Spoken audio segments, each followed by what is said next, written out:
యాక్టర్లు డాక్టర్లు అవుతారు, డాక్టర్లు యాక్టర్లు అవ్వచ్చు. కానీ ఎలా సాధ్యం? వాస్తవంగా కృతి శెట్టి లాంటి అమ్మాయి సైకాలజీలో డాక్టర్గా చేసినటువంటి అమ్మాయి, డిజిటల్ మార్కెటింగ్లో మ్యాడ్ ఫేమ్ గౌరీప్రియ లాంటి వాళ్ళు డిగ్రీలు చేశారు. అయితే శ్రీలీల అద్భుతమైనటువంటి సక్సెస్ సాధించింది. డెంటిస్ట్గా ఇప్పుడు శ్రీలీల పట్టా పొందింది.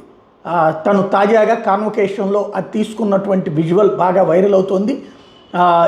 ఇక మీద డాక్టర్ శ్రీలీల అని అధికారికంగా రాసుకోవచ్చు. అదేదో పిహెచ్డీలు చేసినటువంటిది కాదు, లేకపోతే కనుక వేరే కాన్సెప్ట్ అవ్వదు. తను చదువుకుంది, ఓ పక్కన సినిమాలు చేస్తూ తను ఈ పని చేయడం అన్నటువంటిది గ్రేటు.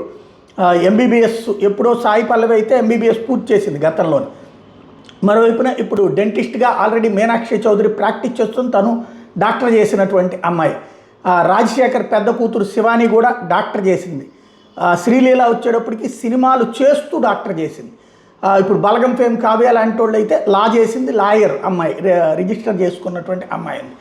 ఇప్పుడు శ్రీలీల స్పెషల్ ఏంటంటే ఈ 6 ఏళ్ళు మెయిన్ స్ట్రీమ్లో ఉండి చేసింది. వీళ్ళందరూ అంతకుముందు విడివిడిగా చేయడం వేరు, లేదా వేరే ప్రైవేట్గా చేయడం వేరు. ఇక్కడ ఈ అమ్మాయి చక్కగా డెంటిస్ట్గా ఇప్పుడు సర్టిఫికెట్ తీసుకుంది.